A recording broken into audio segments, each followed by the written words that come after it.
भक्ति योग 12वां अध्याय। सगुण और निर्गुण के बीच का सेतु। प्रश्न करते हैं अर्जुन केशव से, सगुण साकार में स्थित भगत और निर्गुण निराकार में लीन साधक, इन दोनों में श्रेष्ठ है कौन? तब श्री कृष्ण न्याय नहीं करते, भेद नहीं रचते, वे रहस्य खोलते हैं और कहते हैं अर्जुन से, निर्गुण है वह जिसका कोई रूप नहीं, जो गुणों के है पार और कोई सीमा नहीं। यह पथ है इंद्रियों पर विजय पाकर मन को शांत करने का और आत्मा की ओर निरंतर अग्रसर होने का। ये पथ है अज्ञान के आवरण को हटाने का, संख्या भेदन के विवेक का, इच्छा रहित जीवन जीने का। यहाँ पर बुद्धि दीपक है बनती और साधक अपने पुरुषार्थ से एक एक परत है खोलता। यह मार्ग सूक्ष्म है, गहन है और श्रम साध्य है, क्योंकि आत्मा देखी नहीं जाती, केवल जानी जाती है। इसी कारण ये निर्गुण मार्ग है कहलाता। सगुण साकार का पथ है अर्जुन, जिसमें साधक प्रेम से है चलता, वह कर्म है करता पर फल की आकांक्षा के बिना। राग द्वेष से मुक्त होकर अहंकार को त्याग कर समष्टि के कल्याण के हेतु सगुण साकार पथ है अवलोकन का, समर्पण का और सब कुछ ईश्वर को अर्पित कर देने का।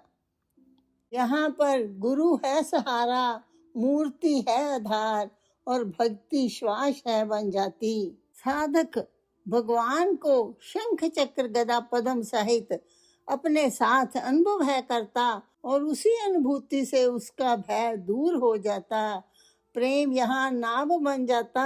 तब श्री कृष्ण है कहते अर्जुन से, जो निर्गुण में स्थिर है और जो सगुण में समर्पित है, दोनों ही मुझे प्रिय है। कोई ज्ञान से और कोई प्रेम से अपने गंतव्य तक पहुंच जाता। श्री कृष्ण कहते हैं अर्जुन से, गीता इसलिए महान है क्योंकि इसमें किसी का व्यक्तिगत स्वार्थ नहीं है। यह ना किसी को ऊंचा करती है और ना ही किसी को नीचा। यह केवल मनुष्य को उसके सत्य की ओर ले जाती है, करुणा से, स्पष्टता से और पूर्ण निष्पक्षता से। निर्गुण निराकार का पथ सूक्ष्म है, गहन है, मौन से भरा, यहाँ आत्मा देखी नहीं जाती, केवल भीतर उतर कर जानी जाती है।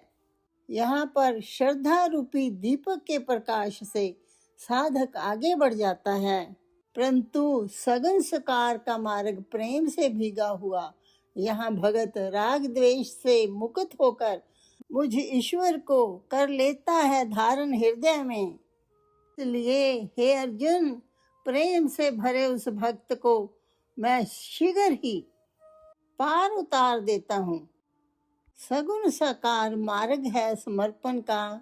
जब मन भगत का मेरे में टिक जाए तो मुझे पा जाना सहज ही हो जाता है।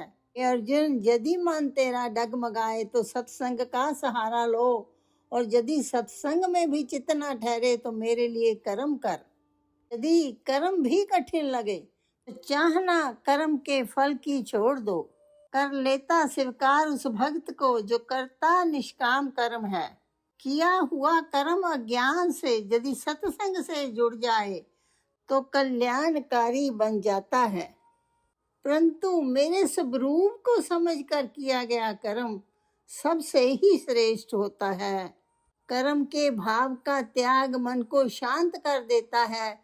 कर्म से आनंद मत खोज, आनंद से कर्म को करने वाला भक्त स्थिर हो जाता है और उसे ही मेरा दर्शन प्राप्त होता है। से मुझे मिलने की प्यास है, जिसे मुझे मिलने की तड़प है, वह अभ्यास है करता और परमात्मा के मिलन की आकांक्षा से वह द्वेष से परे, प्रेम से भरा, सबको क्षमा करने वाला है होता। मन और इंद्रियों का स्वामी, दृढ़ निश्चय से युक्त, मन बुद्धि अहंकार को मुझ में अर्पित करने वाला, वह ना किसी को दुख देता है और ना किसी से दुखी है होता। ईर्ष्या से मुक्त, भय और द्वैत से रहित, आकांक्षाओं से परे, हर भीतर से शुद्ध अवलोकन करके अपनी भूल सुधारने वाला, शरीर में रहते हुए भी शरीर से बंधा नहीं, पक्षपात से मुक्त है और दुख सुख में समभाव है रखने वाला, हर्ष शोक से परे, कामना और कल्पना का त्यागी, वही मुझे प्रिय है। शत्रु और मित्र में, मान और अपमान में, शीत और उष्ण में, सुख और दुख में, निंदा और स्तुति में भी जो सम रहता है, जो तर्क से परे घर ममता से मुक्त हो गया है, परंतु मेरे प्रेम में गहराई से जुड़ा है, जो मुझ में ही रम गया है, स्थिर बुद्धि वाला है, मेरे ऐसे भक्त प्रेम से अमृत का पान करते हैं, श्रद्धा से मुझ में लीन रहते हैं। सगुण के प्रेम से ही निर्गुण का द्वार खुलता है। नाम और विश्वास उनकी नौका बन जाते हैं। मेरे भक्त को न धन चाहिए न वैभव चाहिए, केवल मेरे चरणों की धूल ही उसे पार है लगाती, पार है कर देती।